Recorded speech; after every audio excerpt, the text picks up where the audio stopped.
Welcome to the Maternity Mentor. Today we will be talking about the major complications seen in pregnancy and how to recognize them quickly to save your life and the life of your baby. Stay with us.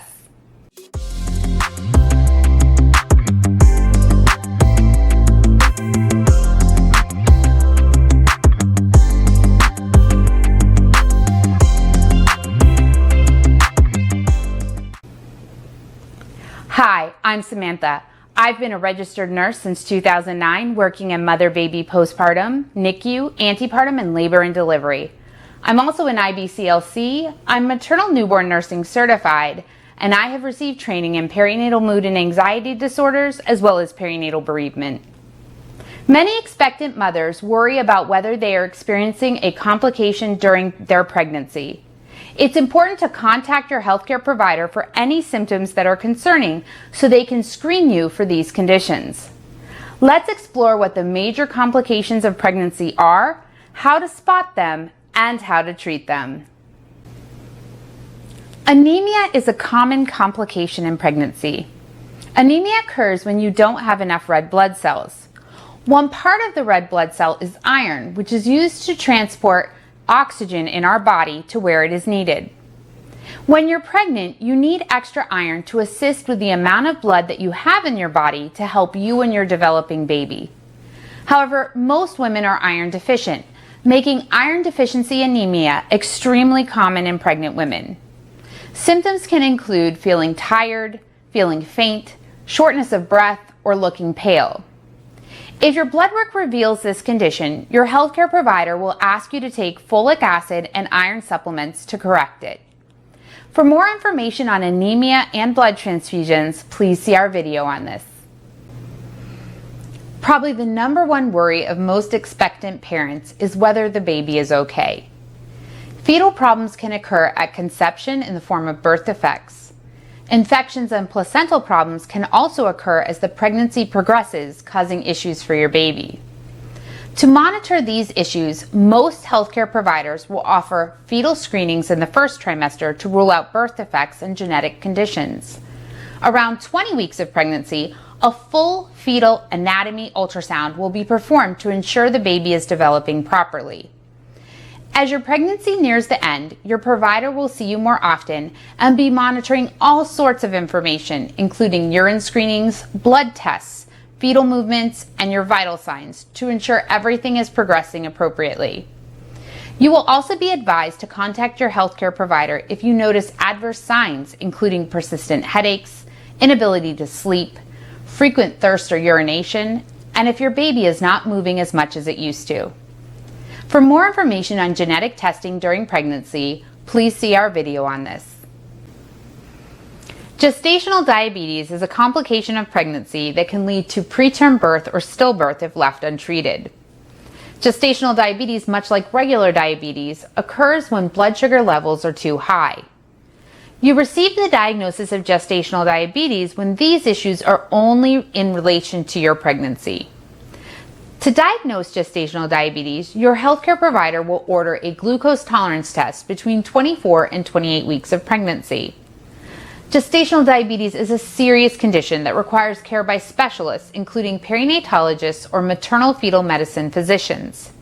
It can lead to many problems in your pregnancy, including preeclampsia, macrosomia or a baby that is too large, and the need for cesarean section delivery.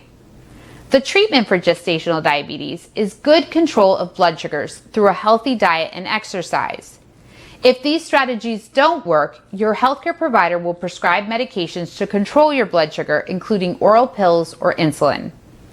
For more information on glucose tolerance testing, please see our video on this. Before we continue, please remember to hit that like button and subscribe so you can get our latest content to have a happy and healthy family. Now let's talk about high blood pressure and preeclampsia. High blood pressure is a serious concern during pregnancy because it can affect how well your placenta works. Your placenta provides oxygen and nutrients to your baby and removes waste from your baby's body. When it doesn't work well, it leads to a baby that grows more slowly and does not have reserves to tolerate labor, leading to the need for a cesarean section.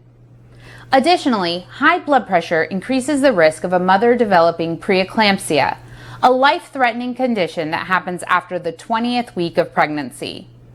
Symptoms of preeclampsia include sudden increase in blood pressure, headache, blurry vision, protein in the urine, abdominal pain, and swelling in the hands and feet. If left untreated, mothers can start to have seizures, necessitating an emergency delivery. Preeclampsia can lead to preterm birth as well as death of mom or baby. 1, 2, 3, 4, 5.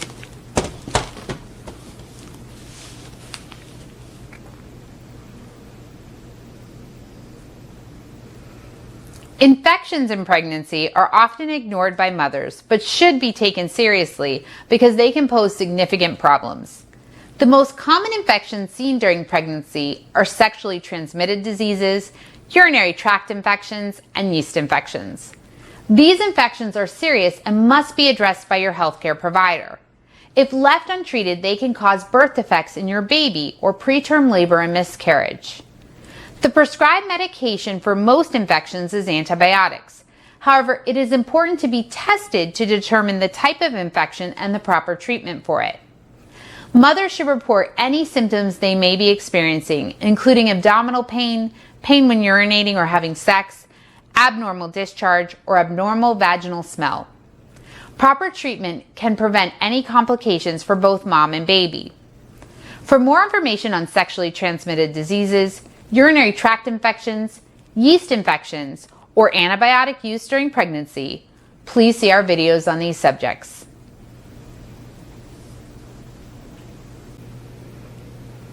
Morning sickness is very common during pregnancy. However, for some women, they will experience a more severe form of morning sickness called hyperemesis gravidarum. The symptoms of hyperemesis gravidarum include severe persistent nausea and vomiting, weight loss, and dehydration. Many women with hyperemesis gravidarum will need to be hospitalized for the treatment of the dehydration and to receive IV nutrition due to their inability to keep foods down. Some women will require antiemetics or nausea medication to assist with their ability to eat and prevent vomiting. For more information on the difference between morning sickness and hyperemesis gravidarum, please see our video on this. Postpartum depression and anxiety are serious problems facing women both during their pregnancies as well as after they deliver their babies. Postpartum depression can also affect partners. The effects of these diseases can have devastating consequences on the family unit as well as interfering with parental-infant bonding. There are multiple contributing factors identified that put women at risk for postpartum depression and anxiety. Symptoms for both include worry, sadness, changes in appetite, changes in sleep, and increased stress. It's important to speak with your healthcare provider if you feel you may be experiencing depression or anxiety. There are many effective treatments available to help you start feeling better. For more information on the differences between postpartum blues and postpartum depression in partners, postpartum anxiety, and the use of antidepressants during and after your pregnancy, please see our videos on these subjects. Placental problems can pose serious issues for a pregnancy. One common placental problem is placenta previa. This is when the placenta is near or over the cervix, which the most common symptom seen is bleeding. For most of your pregnancy, this may pose no problems. However, when the cervix starts to dilate, you may experience bleeding. If the placenta completely covers the cervix, cervical dilation can cause the placenta to detach completely, leading to a medical emergency, because both mother and baby can hemorrhage or bleed to death without an emergency cesarean section. For placentas that are near the cervix, as the pregnancy progresses, they may stay low or they may rise in the uterus, thus eliminating the issue of bleeding. Another placental complication, which is also a medical emergency, is the spontaneous detachment of the placenta from the uterine wall. This is called a placental abruption. Placental abruptions also require an emergency cesarean section to save both mom and baby's life. Abruptions can be caused by many things and are characterized by severe abdominal pain that cannot be relieved by anything, and then suddenly the pain disappears. Therefore, any abdominal pain should be checked out by your healthcare provider. Finally, very rarely placental tissue will grow into or outside of the uterus. This is referred to as placenta accreta, increta, or percreta, depending on the growth.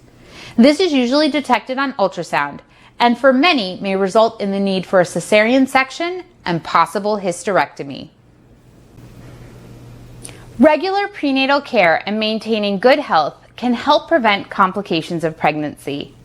I hope this has explained the major complications of pregnancy so you can call your healthcare provider if you think you are experiencing a pregnancy complication for further screening.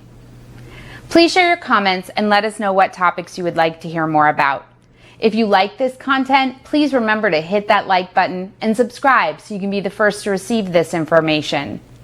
Remember to share this channel with your friends and family and follow us on Facebook, Instagram, and Twitter for additional content. We will link those in the description below. Thank you so much for joining us at the Maternity Mentor.